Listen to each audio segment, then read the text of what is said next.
जय शिवराय सर्वांना. धर्मवीर छत्रपती संभाजी महाराज यांच्या बलिदान मासानिमित्त आयोजित राजा शंभू छत्रपती या पुस्तकाचे आपण वाचन करत आहोत. स्वराज्य सेवा प्रतिष्ठान आणि शिवशंभू विचार मंच यांच्या संयुक्त विद्यमानानं आपण वाचनातून धर्मवीर बलिदान मास पाडायचा हा निश्चय केलेला आहे आणि त्याचं हे आपलं दुसरं वर्ष आहे. त्याचं आज आपलं 5वं पुष्प आहे आणि या 5व्या पुष्पाला अनुमोदन देण्यासाठी आपल्यात उपस्थित आहेत प्रेमदासजी पकडे. प्रेमदासजी सध्या यवतमाळला राहणं आहे आणि छत्रपती शिवाजी महाराजांच्या उक्तीप्रमाणे शून्यातून स्वराज्य उभं केलेला व्यक्तिमत्व आज आपल्याला अनुमोदन देत आहे. एका सर्वसामान्य शेतकऱ्याचा मुलगा ते आज आंतरराष्ट्रीय पातळीवरचे योग गुरु, हा जो प्रवास प्रेमदासजींचा आहे तो मी फार जवळून पाहिलेला आहे. प्रेमनाथजी योग क्षेत्रात आणि निसर्गोपचार क्षेत्रात फार मोठं नाव आहे. सोबतच राष्ट्रीय पंच म्हणून सुद्धा ते योगासना या विषयासाठी काम करतात. त्यांच्या नावानं योगासन विषयाचे 3 वेगवेगळ्या पद्धतीचे वर्ल्ड रेकॉर्ड आहे. योग क्षेत्रातलं सन्मानाचा सूर्यपुत्र पुरस्कार त्यांना प्राप्त आहे आणि असे कितीतरी छोटे मोठे पुरस्कार त्यांना आणि त्यांच्या कार्याला मिळालेले आहेत.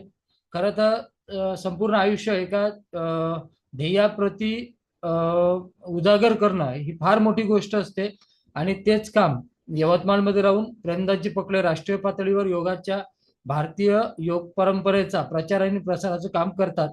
तर मी प्रेमदासजींना विनंती करतो की त्यांनी आजच्या अनुमोदनाला सुरुवात करावी. प्रेमदासजी.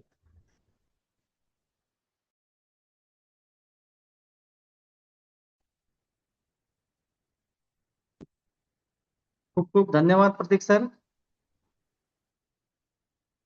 धर्मवीर छत्रपती संभाजी महाराज बलिदान मास विशेष या निमित्त स्वराज्य सेवा प्रतिष्ठान व शिवशंभू विचार मंच यांच्या संयुक्त विद्यमाने जो आपला शिवशंभू चरित्र वाचन हा उपक्रम सुरू आहे, त्याचं हे दुसरं वर्ष आहे आणि आजचा 5वा दिवस आहे. या निमित्त अनुमोदनाकरिता मला आपण संधी दिली त्याबद्दल सर्वप्रथम स्वराज्य सेवा प्रतिष्ठान व शिवशंभू विचार मंचाचे आभार व्यक्त करतो. आज जे सध्या बलिदान मास सुरू आहे, या प्रसंगी अनेक लोक वेगवेगळ्या गोष्टी करतात, वेगवेगळे गोष्टी पाळतात. जसे की मी बघतोय की बरेचसे लोक चप्पल घालणं सोडतात, बरेचसे लोक गोडधोड खाणं सोडतात, बरेचसे लोक तीर्थाला जातात, बरेचसे लोक दानधर्म करतात. हरकत नाही, या गोष्टी करायला हरकत नाही. परंतु आजचं जे एक स्वराज्य सेवा प्रतिष्ठान आणि शिवशंभू विचार मंच यांच्या संयुक्त विद्यमानानं जे छत्रपती संभाजी महाराजांचं चरित्र वाचनाचा जे एक उपक्रम सुरू आहे, मला त्याही पेक्षा हा चरित्र वाचनाचा उपक्रम फार महत्वाचा वाटतो. त्याचे काही कारण मी तुम्हाला सांगणार. कारण आज आपण फक्त एका महान राजाची पुण्यतिथी अथवा त्यांची माहिती गोळा करण्यासाठी इथे जमलो नाही आहोत. आज आपण शौर्य, स्वाभिमान आणि धर्मरक्षणाच्या ज्वाज्वल्य परंपरेला वंदन करण्यासाठी येथे जमलो आहोत. ज्या मातीत छत्रपती संभाजी महाराजांसारखे पराक्रमी वीर जन्माला येतात, ती माती धन्य असते. ज्या राष्ट्राला असे वीर मिळतात ते राष्ट्र कधीही पराभूत होत नाही. आणि ज्या समाजाला आपल्या महापुरुषांचा इतिहास आठवतो, तो समाज कधीही गुलाम राहत नाही. हे आपला इतिहासाने आपल्याला दाखवून दिलेलं आहे. मित्रांनो, आज आपण ज्या महान व्यक्तिमत्वाला स्मरण करत आहोत ते म्हणजे हिंदवी स्वराज्याचे दुसरे छत्रपती, छत्रपती संभाजी महाराज. इतिहासात अनेक राजे झाले, पण काही राजे असे असतात की ते केवळ सिंहासनामुळे महान नसतात, तर त्यांच्या त्यागामुळे, धैर्यामुळे आणि स्वाभिमानामुळे महान होतात. त्यापैकीच छत्रपती शिवाजी महाराज व छत्रपती संभाजी महाराज असे एक तेजस्वी व्यक्तिमत्व होते. त्यांच्या नसतानाच नसा नसा शौर्य वाहत होते. त्यांच्या विचारांमध्ये ज्ञान होते आणि त्यांच्या हृदयात हिंदवी स्वराज्याबद्दल अपार प्रेम होते. संभाजी महाराज हे केवळ महान योद्धे नव्हते, तर ते अत्यंत विद्वान होते. संस्कृत, मराठी, हिंदी, फारसी अशा अनेक भाषांवर त्यांचे प्रभुत्व होते. त्यांनी वयाच्या 16व्या वर्षी बुधभूषण हा संस्कृत ग्रंथ लिहिला, जो त्यांच्या महान विद्वत्तेचा पुरावा आहे. मित्रांनो, आज आपण आधुनिक युगात जगत आहोत. आपल्याकडे मोबाईल आहे, इंटरनेट आहे, माहितीचा प्रचंड साठा आहे. पण एक गोष्ट विचार करा, आपल्याकडे माहिती खूप आहे, पण प्रेरणा किती आहे? माहितीचा साठा आहे, माहितीचे साधन आहे, पण प्रेरणा किती आहे? आपल्याकडे साधने भरपूर आहेत, पण आदर्श किती आहे? याच कारणासाठी आजच्या काळात या अशा थोर महापुरुषांचे चरित्र वाचणे अत्यंत आवश्यक आहे. आणि तोच उपक्रम आजच्या काळात गेल्या 2 वर्षापासून स्वराज्य सेवा प्रतिष्ठान व शिवशंभू मंच करत आहे. छत्रपती शिवाजी महाराज यांनी हिंदवी स्वराज्याची स्थापना केली आणि छत्रपती संभाजी महाराजांनी त्या स्वराज्याचे रक्षण करण्यासाठी आपले संपूर्ण जीवन अर्पण केले. सतत युद्ध, सतत संकटे, सतत शत्रूंचा सामना, पण तरीही त्यांनी कधीही पराभव स्वीकारला नाही, हे मात्र तितकंच सत्य. मित्रांनो, इतिहासातील सर्वात कठीण प्रसंग कोणता होता तो माहित आहे का? जेव्हा मुघल सम्राट औरंगजेब यांनी छत्रपती संभाजी महाराजांना पकडले, त्यांना अमानुष यातना दिल्या गेल्या. त्यांच्या समोर एक प्रस्ताव ठेवला गेला की धर्मांतर करा किंवा जीव वाचवा. धर्मांतर करा आणि जीव वाचवा. पण मित्रांनो, सामान्य माणूस असता तर कदाचित घाबरला असता. सामान्य माणूस असता कदाचित धर्मांतरण केलं असतं. पण त्यांनी त्या मुघलांना, त्या औरंगजेबाला स्पष्ट सांगितलं, प्राण जाईल पण धर्म सोडणार नाही. इतक्या यातना सहन करूनही त्यांनी आपल्या धर्माशी, आपल्या संस्कृतीशी, आपल्या स्वाभिमानाशी तडजोड केली नाही. याच संदर्भात एक संस्कृत श्लोक मला आठवतो, धर्मो रक्षति रक्षितः. अर्थ, जो धर्माचे रक्षण करतो, धर्म त्याचे रक्षण करतो. छत्रपती संभाजी महाराजांनी धर्माचे रक्षण केले आणि म्हणून आज शेकडो वर्षानंतरही त्यांचे नाव, त्यांचा त्याग, त्यांचं शौर्य, त्यांचं बलिदान हे तेजाने उजळत आहे. मित्रांनो, महापुरुषांचे चरित्र वाचण्याचे 3 मोठे फायदे. पहिलं, आपण जेव्हा त्यांचे चरित्र वाचतो तेव्हा आपल्याला त्यांच्याकडून प्रेरणा मिळतं. जेव्हा आपण त्यांचे चरित्र वाचतो तेव्हा आपल्याला त्यांच्या चरित्रातून संस्कार मिळतं. आणि जेव्हा आपण त्यांचे चरित्र वाचतो तर आपल्या जीवनाला एक योग्य दिशा देण्याचं काम हे महापुरुषांचं चरित्र करतं. महापुरुषांचे जीवन आपल्याला शिकवते की संकटापासून पडायचे नाही, तर त्यांच्याशी लढायचे असते. या संदर्भात एक सुंदर श्लोक तुम्हाला सांगतो. उद्यमेन हि सिद्ध्यन्ति कार्याणि मनोरथै, नहि सुप्तस्य सिंहस्य प्रविशन्ति मुखे मृगः. अर्थ, फक्त इच्छा करून काम होत नाही, तर त्यासाठी प्रयत्न करावे लागतात, त्यासाठी त्याग द्यावा लागतो, त्यासाठी जीवनाचं समर्पण करावं लागतं, त्यासाठी संपूर्ण जीवन अर्पण करावं लागतं, त्यासाठी संपूर्ण जीवन वाहून द्यावं लागतं. या श्लोकाचे ज्वलंत आणि जिवंत उदाहरण म्हणजे छत्रपती संभाजी महाराज. मित्रांनो, आजच्या काळात आपण आपल्या मुलांना मोबाईल देतो, पण इतिहास देतो का, हा सर्वात मोठा प्रश्न आहे. आजच्या काळात आपण त्यांना आधुनिक शिक्षण देतो, पण संस्कार देतो का, हा सर्वात मोठा प्रश्न आहे. जर पुढची पिढी मजबूत करायची असेल, त्यांना महापुरुषांची ओळख करून द्यायची असेल तर हे आज जे उपक्रम शिव प्रतिष्ठान चालवतं, स्वराज्य सेवा प्रतिष्ठान चालवतं, शिवशंभू विचार मंच चालवत आहे, या अशा उपक्रमांची फार गरज आहे. मित्रांनो, आज आपण अनेक सुविधा आणि स्वातंत्र्याचा आनंद घेत आहोत, पण हे स्वातंत्र्य सहज मिळाले नाही. मुघलांनी अनेक वर्ष राज्य केलं, इंग्रजांनी अनेक वर्ष राज्य केलं, आणि या अनेक वर्षाच्या गुलामीतून, पारतंत्र्यातून निघण्यासाठी त्या बलिदानांच्या, त्या तेजस्वी परंपरेचा एक तेजस्वी नाव म्हणजे छत्रपती संभाजी महाराज आहे. म्हणून आज या बलिदान मासाचा पवित्र निमित्ताने आपण एक संकल्प करूया. आपण इतिहास विसरणार नाही, आपण थोर महापुरुषांचे चरित्र वाचणार आणि त्यांच्या विचारांनी आपले जीवन घडवणार. त्यांचे विचार आपल्या जीवनाच्या कृतीत आणणार आणि त्या चरित्राच्या आधारे आपण जीवन जगणार. स्वराज्य सेवा प्रतिष्ठान तसेच शिवशंभू विचार मंच हे ज्या पद्धतीचे उपक्रम चालवतात, त्या उपक्रमामध्ये सहभागी होणार. यांचा एक सुंदर उपक्रम चालतो, गडकिल्ले संवर्धन.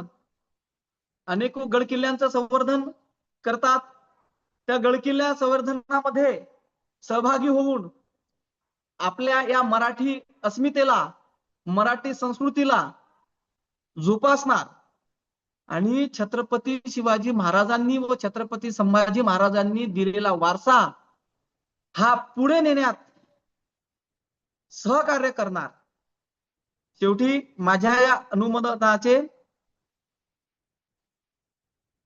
अनुमोदनाच्या शब्दाला इथे मी पूर्णविराम देतो आणि एवढंच सांगू इच्छितो की या प्रत्येक उपक्रमामध्ये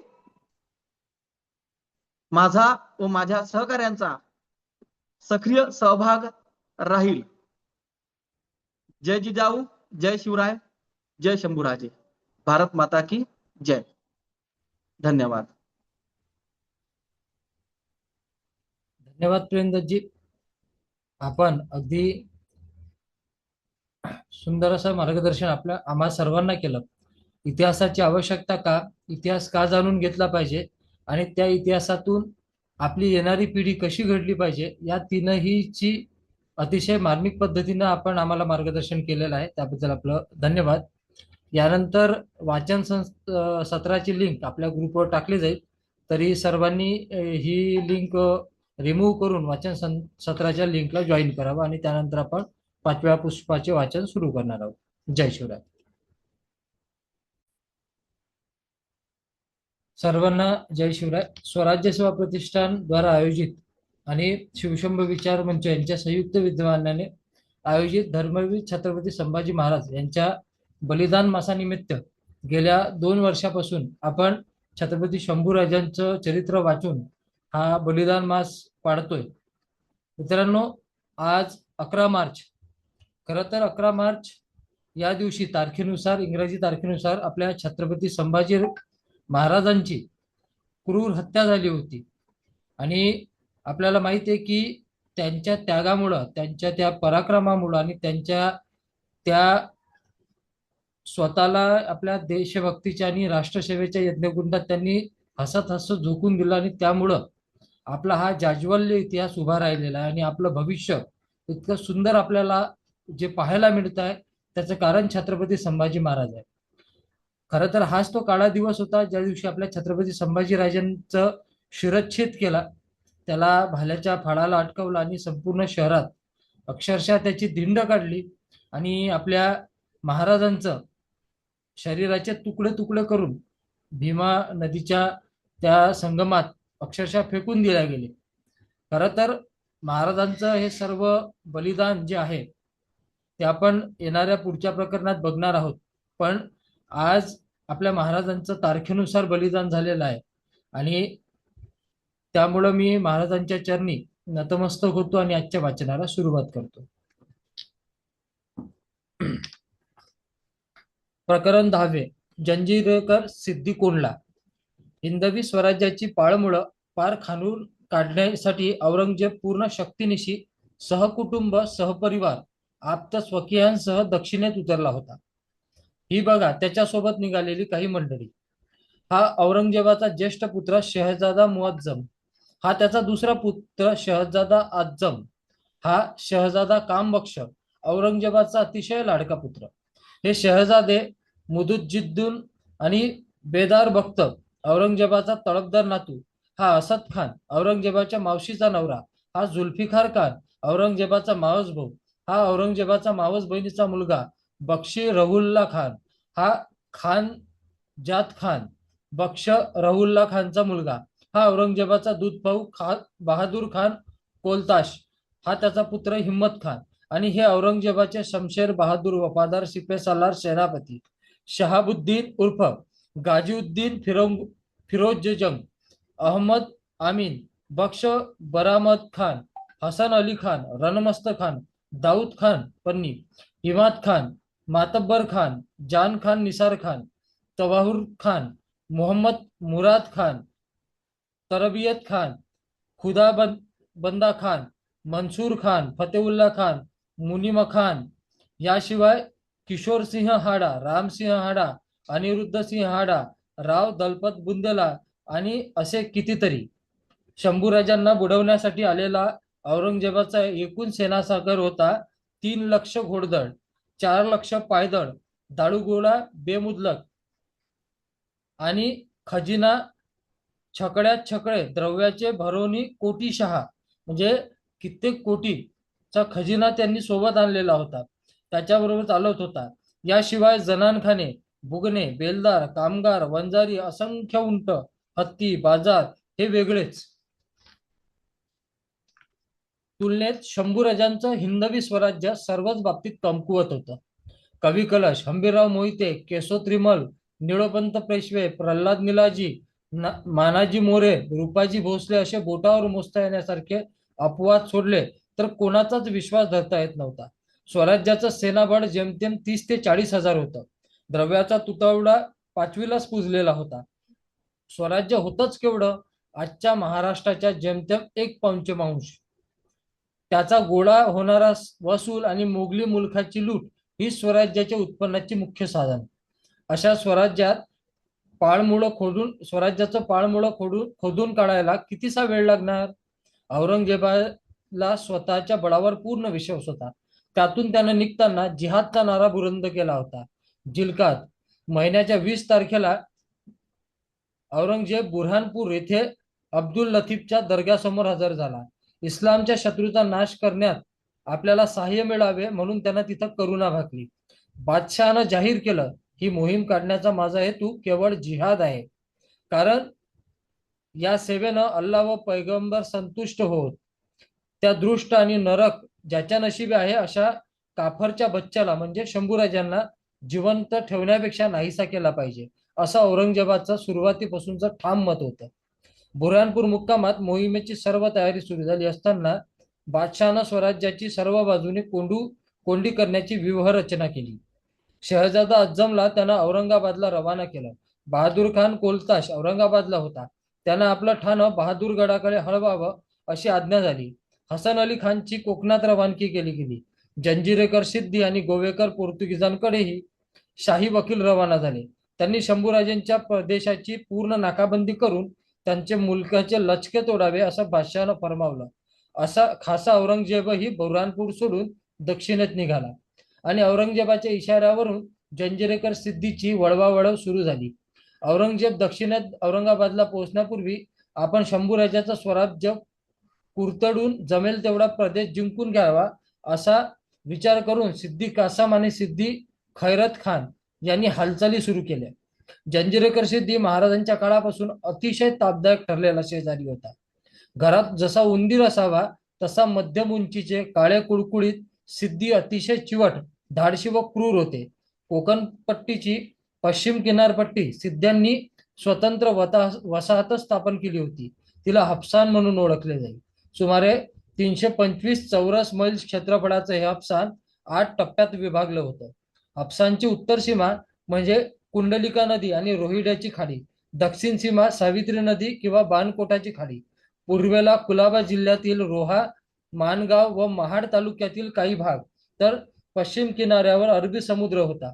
पश्चिम सीमेवरील 40 मैलाचा हा समुद्र किनारा, दक्षिणेकडील बाणकोटाच्या खाडीचा 17 मैलांचा किनारा, उत्तरेकडील रोहिड्याच्या खाडीचा 4 ते 5 मैलाचा किनारा आरमारी दृष्ट्या सिद्ध्यांना अत्यंत लाभदायक होता.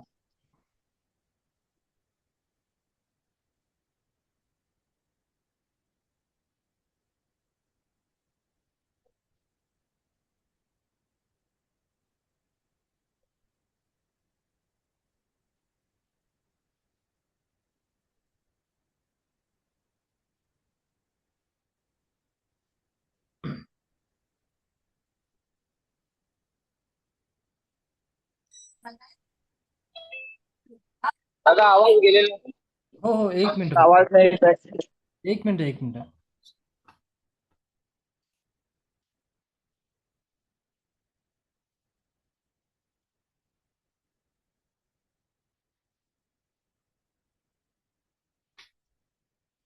लाईट लाईट गेली आहे, त्यामुळं थोडस.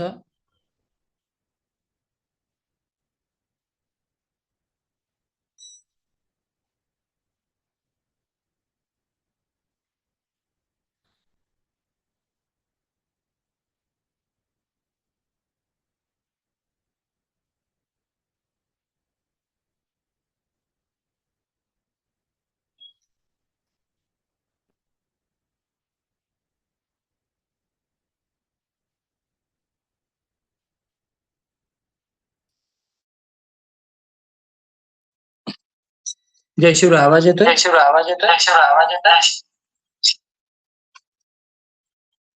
हो सर.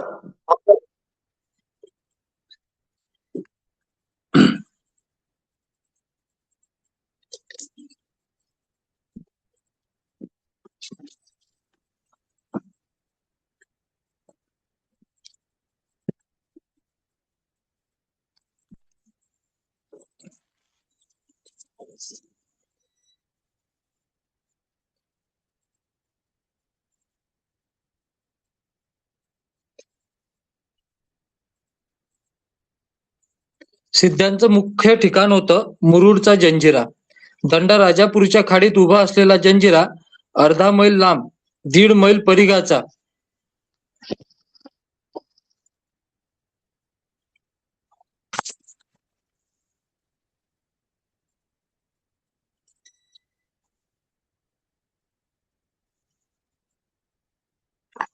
सर आवाज अटकतोय. हो हो, एक मिनिट फक्त.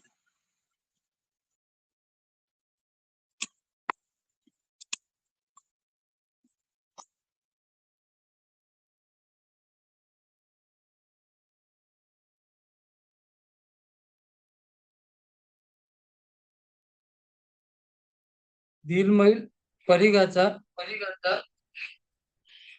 आणि 19 बलदंड बुरुजांनी पक्का आवळून धरलेला अत्यंत पिळदार आणि मजबूत बांधणीचा जंजिरा उर्फ जजिरा बेहरू मुळे सिद्धी पाण्यातील मगरीत अजिंक्य होता. अवघ्या कोकणपट्टीला आवाज येतोय ना?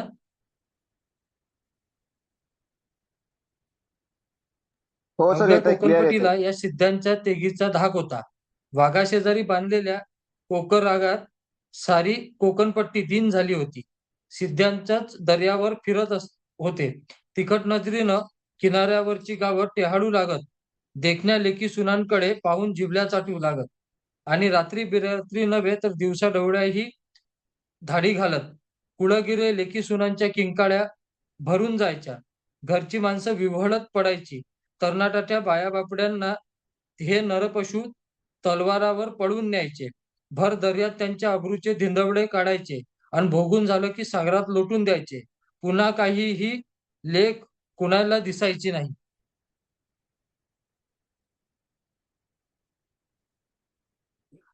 मासे पागायला गेलेल्या कोळ्याची ही तीच गत. त्यांना पळवायचे, तलवारावर गोमांसाचे तुकडे त्यांच्या मुखात जबरीनं कोंबायचे आणि नाक कान कापून उसळत्या दर्यात ढकलून द्यायचे. कधी गोण्यात घालून बुडवायचे. सिद्धीचं धाड गावावर पडलं म्हणजे गावेच्या गावे बेचिराख होऊन जात. कोकणपट्टीचं सारं सुख हरवून बसली होती. कैलासवासी महाराजांनी या सिद्ध्यांची कोंडी करण्याचा अनेक वार प्रयत्न केला, पण सिद्धांचं बळ होतं पाण्यात. त्यामुळे त्यांच्या खुशकीचा मार्ग कोणला तरी दर्यावर त्यांचंच राज्य. इकडून त्यांचा मोठा पुरवठा तोडला तरी त्यांचा उपराळा तो जलमार्ग करून घे. म्हणून जंजिरेकर सिद्धी उदरातील व्याधीसारखा तापदायक ठरत होता. सागडी बळाच्या भरवशावर उन्माद चढलेल्या सिद्धी औरंगजेबाचं त्यांना प्रोत्साहन मिळालं आणि 1681च्या डिसेंबर महिन्यात नागोठाणे, आपटे इत्यादी शहरांवर धाडी घालू लागला. चेऊलच्या वरच्या भागावरही त्यांनी जाळपोळ आणि लुटालूट करायला सुरुवात केली. शंभूराजांच्या कानावर सिद्ध्यांच्या बंडाची वार्ता पोहोचताच तो विलक्षण क्रूर झाला. औरंगजेब अजून दक्षिणेत उतरायचा होता. तत्पूर्वी सिद्धाला धडा शिकवून त्याची नागी ठेचायची विचार शंभूराजे 20,000 स्वारांसह रायगडावरून निघाले. शहजादा अकबरही या मोहिमेत सामील झाला. शंभूराजांचा प्रचंड तोफखाना सोबत होता. सिद्ध्याच्या एकवार कायमचा सोक्षमोक्ष लावून टाकण्याचा निर्धार करून शंभूराजांनी त्याच्या प्रदेशावर हल्ला चढविला. दंडा राजापुरी वेढल्या गेली. सतत 15 दिवस तोफांचा भडीमार करून शंभूराजे दंडा राजापुरीचा कोट उद्ध्वस्त करून टाकला. दंडा राजापुरीवर भगवे झेंडे फडकू लागले आणि आता मराठी तोफा थेट जंजिऱ्यावर मारा करू लागल्या. आजवर सिद्ध्यांच्या तोफांच्या भडीमारामुळे मराठ्यांना नेहमीच माघार घ्यावी लागत असे. यावेळी मात्र चित्र बदलले. शंभूराजांच्या भडीमारामुळे सिद्धी धास्तावले. मराठी तोफांचे गोळे थेट तटाच्या आत कोसळू लागले. एक एक तोफगोळा 4.25 शेर वजनाचा होता. शंभूराजांचा 5 तोफ रात्रंदिवस जंजिरावर आग ओकीत होत्या. शंभूराजे इरेस पेटले होते. शंभूराजांच्या निर्धार ध्यानी येताच सिद्धी गडबडून गेले. त्यांचा प्रतिकार सरदावला. घाबरलेले सिद्धी खडकार दळून स्वतःचा बचाव करू लागले, पण तेही अशक्य होतं. असलेलं पाहून अखेर लहान टेकडीवर आश्रयाला पळून गेले. सिद्धी पळून गेल्याचं राजांना जंजिरावर चाल करून जाण्याचा विचार करू लागले. पण हे काम सोपं नव्हतं, कारण 8 पुरुष उंच उसळणाऱ्या समुद्राच्या प्रचंड लाटा जंजिराचं संरक्षण करीत होत्या. मराठी हताश होऊन समुद्राकडे पाहू लागले. तेवढ्यात एक अफाट कल्पना शंभूराजांच्या मनाला स्पर्श करून गेली. लंकेत प्रवेश करण्यासाठी वानर सैन्यानं जसा जसा सागरावर सेतू उभारला तसाच आपणही उभा राहायचा. लगेच दगड, लाकूड, कापसाच्या गोळे करून मराठी खाडीत टाकू लागले. सेतू उभारणीचं कार्य सुरू झालं आणि सिद्धीला धाडकी भरली, कारण एकदा का जिंजी हातचा गेला की हफसान मुळासकट उकडून फेकायला शंभूराजांना वेळ लागणार नाही, हे सिद्धी जाणून होता. धास्तावलेला सिद्धी अल्लाची करुणा भाकू लागला. खवळलेला दर्या सहजासहजी सेतू बांधू देईना. शंभूराजेही माघार घ्यायला तयार नव्हते. सिद्धी पक्का कोंडला गेला आणि नेमका याच वेळी औरंगजेबानं बुऱ्हाणपूरला रवाना केलेला हसन अली खान 35,000 सैन्यासह कोकणात उतरल्याची बातमी शंभूराजांना मिळाली. हसन अली खाननं धडक मारून कल्याण भिवंडी काबीज केलं. नाईलाजास्तव त्याचा समाचार घेण्यासाठी शंभूराजांना परतावं लागलं. शहजादा अकबरासह शंभूराजे परतले. जंजिराचा वेढा मात्र कायम राहिला. दादाजी आणि वसाजी रघुनाथ यांनी वेड्याचं काम पुढे ठेवलं. सिद्धी पक्का कोंडला गेला असल्यानं त्याच्याकडून शंभूराजांचा बंदोबस्त होण्याआधी औरंगजेबाची आशा पार धुरीस मिळाली.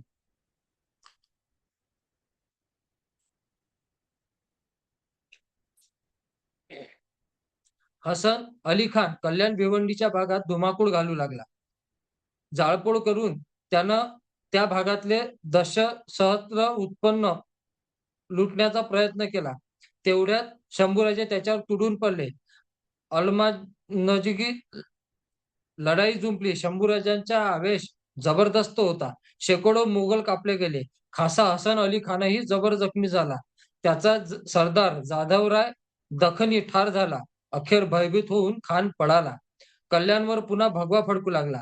औरंगजेबाच्या पहिल्या सेनापतीला धूळ चालून शंभूराजांनी मोगली सैन्याची दाणादाण उडवली आणि याच वेळी एक आनंदाची बातमी शंभूराजांना कळली. येसुबाई साहेब प्रसूत होऊन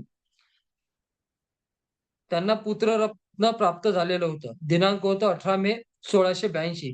पूर्वी कर्नाटक मोहिमेत असताना कैलासवासी महाराज साहेब म्हणाले होते की आपण चिरंजीव येसुबाई राणी सुनबाई साहेबांच्या पोटी पुन्हा जन्म घेऊ. तो शब्द त्यांनी खरा केला. शंभूराजांनी आपल्या एकुलता एक पुत्राचं नाव ठेवलं शिवाजीराजे. हेच पुढे शाहूराजे म्हणून प्रसिद्ध झाले.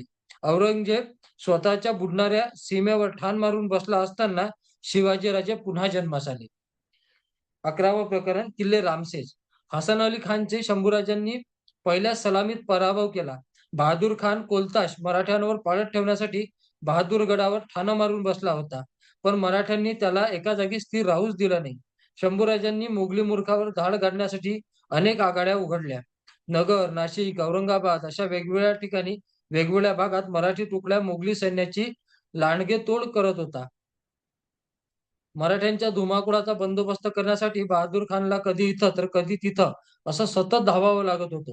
मराठी अचानक एखाद्या मोगली सैन्यावर तुटून पडेल, जेवढी तेवढी लूट करून आले तसे परत निघून जाईल, त्याचा पाठलाग करण्यासाठी बहादूर खान तातडीनं निघायचा. पण वाऱ्याचा पाठलाग करण्याचं काम अशक्यच. त्याची दमछाक होऊन तो हरून जात असे. इसवी सन 1681च्या एप्रिल महिन्यात मराठ्यांची एक तुकडी थेट औरंगाबादवर चालून गेली. औरंगाबाद दख्खनच्या सुभ्याची राजधानी, प्रत्यक्ष बादशाह औरंगजेबाच्या नावानं वसलेलं शहर. मराठ्यांनी प्रचंड लूट आरंभली. बहादूर खानाचा तळ यावेळी औरंगाबादपासून 16 कोसांवर असलेल्या बाभुळगाव येथे पडला होता. त्याला मराठ्यांच्या हल्ल्याची बातमी पोहोचताच तातडीनं पहाटेच तो औरंगाबादेला जायला निघाला. दुपारी तो औरंगाबादेला पोहोचला, पण तत्पूर्वी मराठे बाईपुऱ्यावर चाल करून आले होते. राजा अनुपसिंह त्यावेळी तिथेच होता, पण मराठ्यांना रोखण्याची छाती त्याचीही झाली नाही. तो आपल्या पुऱ्यातच दडून बसला. मराठ्यांनी प्रचंड लूट आरंभली आणि बहादूर खान येत असल्याचं कळताच काढता पाय घेतला. बहादूर खान औरंगाबादला आला त्यावेळी मराठ्यांच्या धास्तीनं अवघं शहर भयभीत झाल्याचं दिसून आलं. तारीखे दलकुशा च्या लेखक भीमसेन सक्सेना यावेळी त्याच्या सोबत होता. तो लिहितो, मी मध्यान्हाच्या सुमारास औरंगाबादेत दाखल झालो. त्यावेळी तिथे जे दृश्य दिसलं ते विलक्षण होते. लोकांनी आपापल्या घराचे दरवाजे बंद केले होते. आपल्या वाड्यात ते दडून बसले होते. बाजारात आणि गल्ल्यातून एकही मनुष्य दिसत नव्हता. कोतवालीच्या ओट्यावर मला फक्त 3 शाही शिपाई बसलेले आढळले. औरंगजेब या हल्ल्याच्या वार्तेने सुन्न झाला.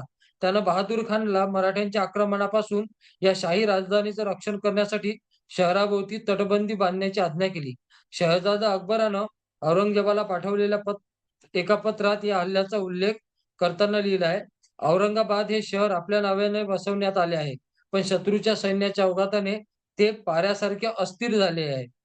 मराठ्यांनी औरंगाबादच्या परिसरात अशी दहशत उत्पन्न केली असतानाच खासा औरंगजेब 22 मार्च 1682 रोजी बुऱ्हाणपूरवरून औरंगाबादेत आला. आल्या आल्या त्यानं लढाईची सूत्रे आपल्या हाती घेतली. शंभूराजेची परिणामकारक कोंडी करण्याची त्यांचे किल्ले आधीच जिंकणं आवश्यक आहे असा रास्त विचार करून आल्या बादशहानं आपल्या महान सेनापतीला शहाबुद्दीन फिरोजजंग याला रामसेजचा किल्ला जिंकण्यासाठी रवाना केलं. किल्ले रामसेज नाशिकच्या उत्तरेस 7 मैलावर दिंडोरी तालुक्यात उभा आहे. त्याची समुद्र सपाटीपासून उंची सुमारे 3,2500 फूट, जमिनीपासून जेमतेम 1,500 फूट. किल्ल्यावर प्रवेश करायला एक जोड प्रवेशद्वार असून एक चोरवाट आहे. स्वराज्याच्या उत्तर सीमेवरील हा किल्ला जिंकायला तसा विशेष कठीण नसल्यानं तो प्रथम जिंकून विजयाचा नारळ फोडावा असं बादशहानं ठरवलं होतं. किल्ल्यावर मराठी शिवबंदी ही 600 पेक्षा जास्त नव्हती. 35-40 हजाराचं सैन्य प्रचंड दारूगोळा तोफगोळा घेऊन शहाबुद्दीन रामसेजवर चालून आला. आवाज येतोय?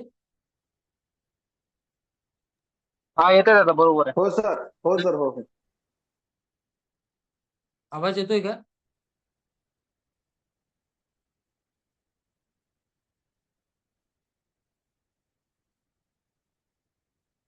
आवाज येतोय का? हो सर, येतोय आता. इंद्राला क्लिअर येऊन राहिला. शके त्याच्यासोबत पीर गुलाम, कासिम खान, मोहम्मद खलील खान, शुभकर्णा बुंदेला, राव दलपत बुंदेला, रामसिंह बुंदेला इत्यादी मातब्बर सरदार दिलेले होते. साहेबुद्दीननं रामशेज वेढला. रामशेजचा मराठी किल्लेदार अनुभवी व कसलेला होता. त्यानं किल्ला लढवायला सुरुवात केली. दुर्दैवानं या किल्लेदाराचं नाव सध्या उपलब्ध नाही, पण त्यानं अतिशय मर्दुमकी गाजवून इतिहासात स्वतःचं स्थान प्रस्थापित करून घेतलं. किल्ल्यावर धान्याचा साठा भरपूर असला तरी तोफा मात्र नव्हत्या. शहाबुद्दीन खानचं 35-40 हजार सैन्य रामशेजवर तुटून पडलं. मोगली आरोळ्यांनी परिसर दणाणून गेला. मराठ्यांनी प्रचंड दगडफेक करून हल्ला थोपवून धरला. एका धडक्यात किल्ला जिंकण्याचं औरंगजेबाचं स्वप्न उधळलं गेलं. किल्ल्याला वेढा देण्याखेरीज गत्यंतर नाही. शहाबुद्दीननं वेढ्याची तयारी सुरू केली, पण मराठे कडवा प्रतिकार करू लागले. धड वेढाही घालू देईनात. शहाबुद्दीननं पेरलेला सुरुंग मराठ्यांनी नाकामयाब करून टाकला. रात्री बेरात्री ते मोगलांच्या मोर्चावर तुटून पडत आणि कापाकापी करून निघून जात. शहाबुद्दीन खाननं आणलेला तोफखाना आता रामशेजवर आग ओकू लागला. मराठ्यांजवळ दुर्दैवानं तोफा नव्हत्या, पण किल्लेदार घाबरला नाही. त्यांना सुतारांकडून लाकडी तोफा तयार करून घेतल्या. किल्ल्यातलं कातळ भरपूर होतं. लाकडांच्या तोफांच्या आतमध्ये कातळ भरून मराठ्यांनी त्यांच्यावर तोफेचा माला मोगलांवर सुरू केला. अशी एक तोफ 10 मोगली तोफांपेक्षाही जास्त परिणामकारक ठरू लागली. शहाबुद्दीन खाननं प्रयत्नांची पराकाष्ठा करीत होता. औरंगजेबही रामशेजच्या विजयाच्या वार्तेकडे डोळे लावून बसला होता, पण मराठे एक पाऊलही त्यांना पुढे सरकू देत नव्हते. किल्ल्याच्या तटबंदीवर परिणामकारक मारा करता यावा यासाठी शहाबुद्दीन खाननं समोरच्या एका टेकडीवर एक प्रचंड लाकडी बुरुज उभा करायचं ठरविलं. हजारो कामगार कामाला लागले. आसपासच्या परिसरातून भली मोठं झाडं कापून आणल्या गेली. अत्यंत परिश्रमपूर्वक अखेर हा लाकडी बुरुज उभा राहिला. हा बुरुज एवढा अजस्र होता की यावर एकाच वेळी 500 बंदूकधारी उभे राहून किल्ल्यावर गोळ्याचा मारा करू शकत होते. उंचीनं तर हा बुरुज किल्ल्याच्या बुरुजापेक्षाही अधिक होता. या बुरुजावरून मोगली मारा सुरू झाला, पण मराठ्यांचा रणावेश कमी न होता रोजच वाढत चालला. 1 आठवडा लोटला, 2 आठवडे लोटले. रामशेज अजूनही चिवटपणे झुंजत होता. शहाबुद्दीन खानची विजयाची आशा हळूहळू मावळू लागली आणि अकस्मात दूरवर धुरीचे लोट उठले. शहाबुद्दीनचा वेढा फोडून काढण्यासाठी शंभूराजांनी रुपाजी भोसले आणि मानाजी मोरे यांना 5 ते 7 हजार सैन्य घेऊन रवाना केले. ते दोघेही शहाबुद्दीनवर चालून आले होते, पण शहाबुद्दीन खान त्यांना अडवण्यासाठी गणेश गावापर्यंत चालून गेला. पण मराठ्यांचा भयंकर आवेश होता. चवताळलेले मराठे शहाबुद्दीन खानावर तुटून पडले. अटाटटीची झुंजत सुरू झाली होती. मोगल सपासप कापले जाऊ लागले. मराठ्यांचा हल्ला एवढा जबर होता की मोगलांना पाय जागी ठरेना. हातात झालेल्या शहाबुद्दीन खाननं अखेर पलट सुटला. मराठ्यांनी त्याचा दारुण पराभव केला. त्याची 500 घोडी पाडाव करून नेली. चिडलेला शहाबुद्दीन खान पुन्हा रामशेजवर चालून आला. गडावरील मराठेही तयारच होते. त्यातून नुकत्याच मिळवलेल्या विजयानंतर मराठ्यांचा उत्साह शतपटीनं वाढला होता. मराठ्यांनी वरून दगडाचा भयानक मारा केला. अनेक मोगल या दगडफेकीनं ठार झाले. खुद्द राव दलपत बुंदेलाही जबर जखमी झाला. हातात झालेला शहाबुद्दीन खाननं अखेर वेढा सोडून जुन्नरकडे पळून गेला. औरंगजेबाला शहाबुद्दीन खानच्या दारुण पराभवाचं वृत्त समजताच त्यानं बहादूर खानला शहाबुद्दीन खानच्या कुमकेत जाण्याची आज्ञा केली. बहादूर गडाजवळील तळ खालून बहादूर खान तातडीनं नाशिकला पोहोचला, पण तोवर शहाबुद्दीन खान जुन्नरकडे पळून गेला होता. आता ताज्या दमाच्या बहादूर खान चा वेढा रामशेजला पडला. 6 महिने उलटून गेले. अजूनही रामशेज अजिंक्यच होता. बहादूर खान रामशेज जिंकण्यासाठी जीवाची आटापिटा करू लागला, पण मराठे दाद देईनात. बहादूर खान चिंताग्रस्त झाला. काय करावे हे त्याला सुचेना. एक दिवस बहादूर खान आपल्या मुत्सद्द्यांसह किल्ला कसा जिंकता येईल यावर गंभीर चर्चा करत होता. अचानक एक युक्ती त्याला सुचली. त्यानं उपस्थितांना योजना समजून सांगितली. आपण किल्ल्याच्या एका बाजूला हल्ला करणार म्हणून पुकारा करायचा आणि सर्व तोफा, दारुगोळा, तोफखान्याची माणसं सर्व त्या बाजूला आणायची. लष्करातील लोक आणि बाजार बुगणे यांनी तिकडे खूप गडबड उडून द्यायची. म्हणजे किल्ल्यावरील मराठे तिकडे गोळा होऊन बंदोबस्त करू लागतील. याच वेळी किल्ल्याच्या दुसऱ्या बाजूला योग्य जागा पाहून 100-200 शिपायांनी दोराच्या साहाय्याने गुप्तपणे किल्ल्यात पोहोचावे आणि आकस्मिक दरवाजा फोडून मोगल सैन्य आत घ्यावे. योजना पक्की ठरली. योजनेनुसार दुसऱ्या दिवशी किल्ल्याच्या एका बाजूला मोगलांचा आरडाओरडा सुरू झाला. त्यांनी मोठ्या प्रमाणात हल्ल्याची तयारी सुरू केली. तोफखान्याचे लोक तोफा ओढून त्या बाजूला नेऊ लागले. बंदुकी आणि हत्यारबंद सैनिक त्या बाजूनं गर्दी केली. बहादूर खानानं इशारा करताच मोगली तोफा किल्ल्यावर डागू लागल्या. तोफांच्या माराचा आश्रय घेऊन मोगली सैन्य हळूहळू डोंगर चढू लागले. मराठ्यांनीही हल्ल्याचा तोंड द्यायला सुरुवात केली. तटावरून नगारे, नौबती झडू लागल्या. रणशिंगाचा आवाज डोंगर भरून गेला.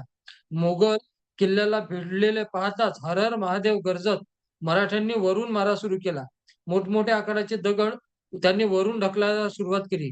दगडासोबत पेट्टे, पलिते, तेलात भिजवलेल्या पेट्ट्या, कापडाचे बोळे तटावरून फेकले जाऊ लागले.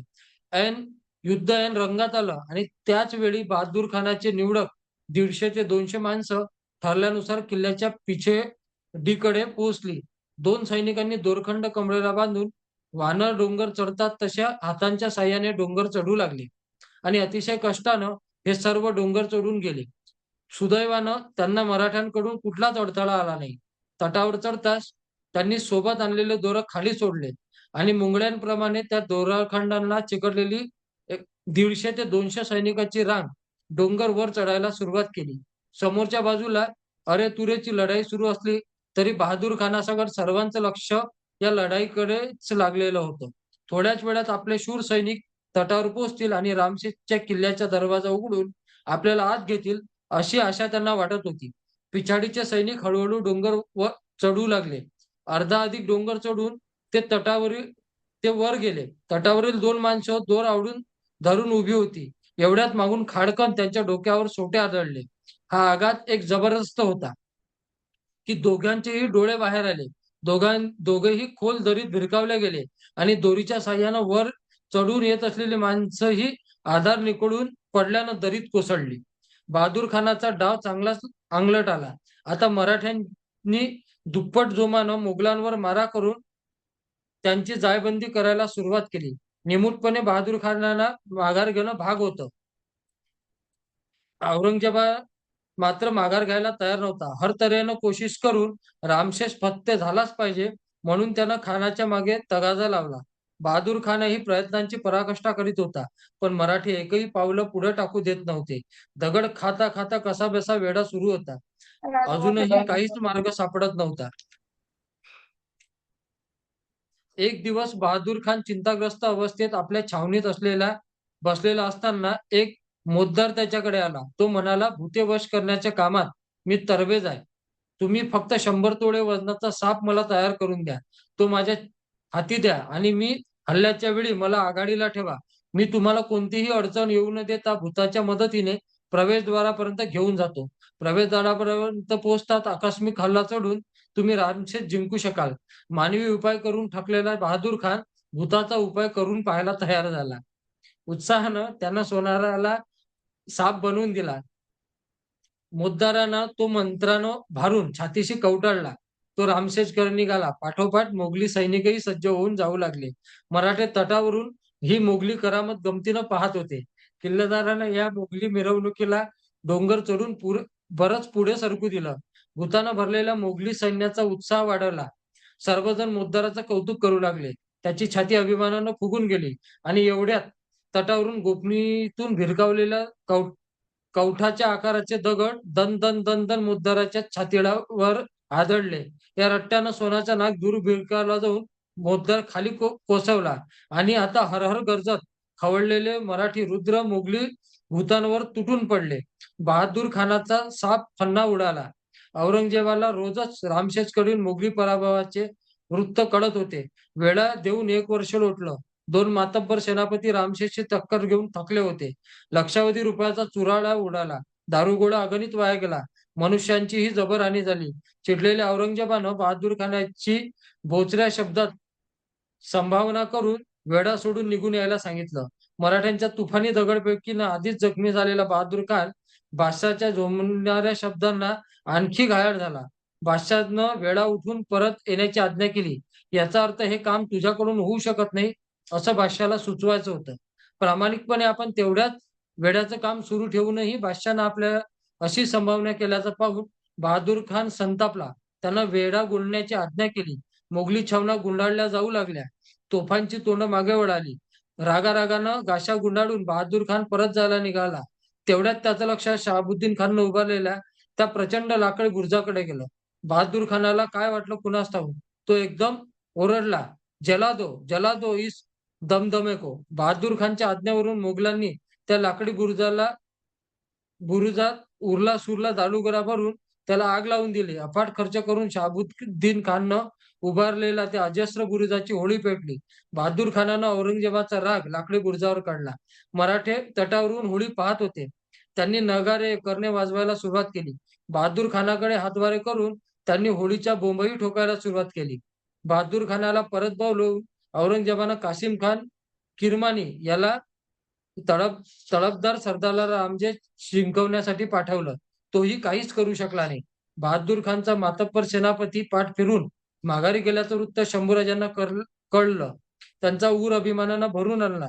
त्यांनी ताबडतोब रामशेठच्या किल्लेदाराकडे खिलतीचा पोशाख, रत्नजडित सोन्याचे कडे आणि बरीच नगद रक्कम पाठवून त्याची पाठ थोपाडली. किल्लेदाराचं अवसान यामुळे 1000 पटीनं वाढलं.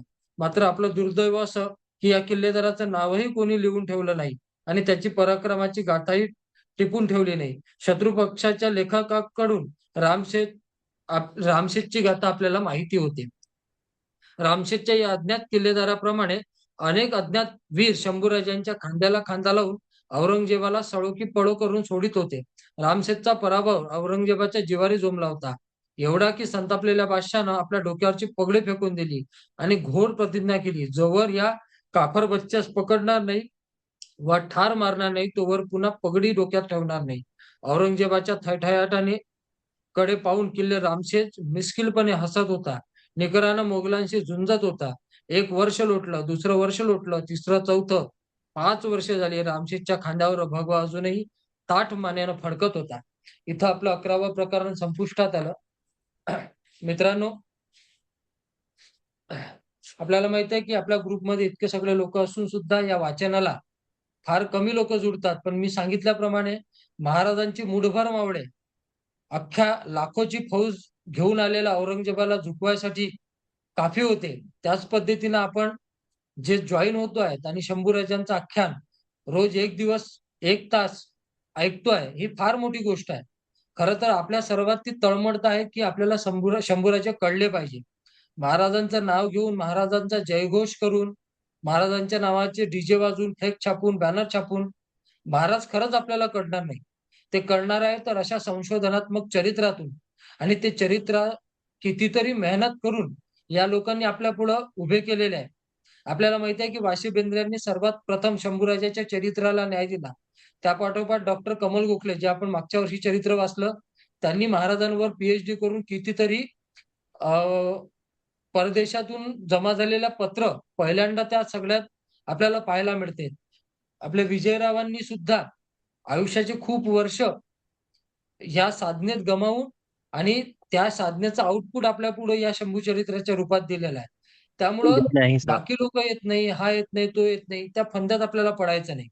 कारण मी हा प्रवास सुरू करताना स्वतःशी ठरवलं होतं की कोणी जॉईन हो की नाही हो, मी एकटा लॅपटॉप ऑन करून बसेल आणि माझ्या स्वतःसाठी वाचेल.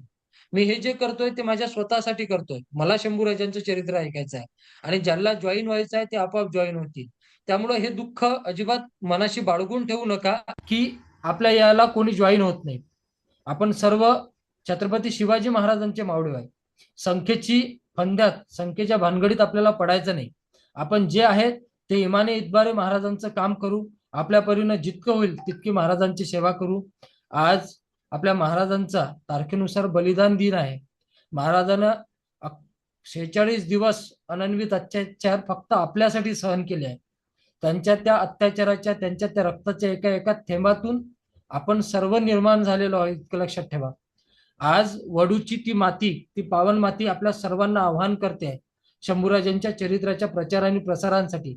आणि तुम्ही सर्व जुळले, हे खरं तर माझं भाग्य आहे. महाराजांनी माझ्या पदरात टाकलेले तुमच्या आमच्या रूपाने हे सगळे मोती असेच अखंडित उरलेले 18 तारखेपर्यंत आपण नियमित शंभूराजांच्या चरित्राचे वाचन करू, एवढंच बोलतो. आणि आज शंभूराजांच्या चरणी परत एकदा नतमस्तक होतो. महाराजांचा आज पुण्यतिथी आहे आणि आपल्या सर्वांची रजा घेतो. जय शिवराय. उद्या आपण परत याच वेळेस वाचनासाठी जॉईन होऊ. जय शिवराय. जय शिवराय सर. जय शिवराय. जय शिवराय. जय शिवराय.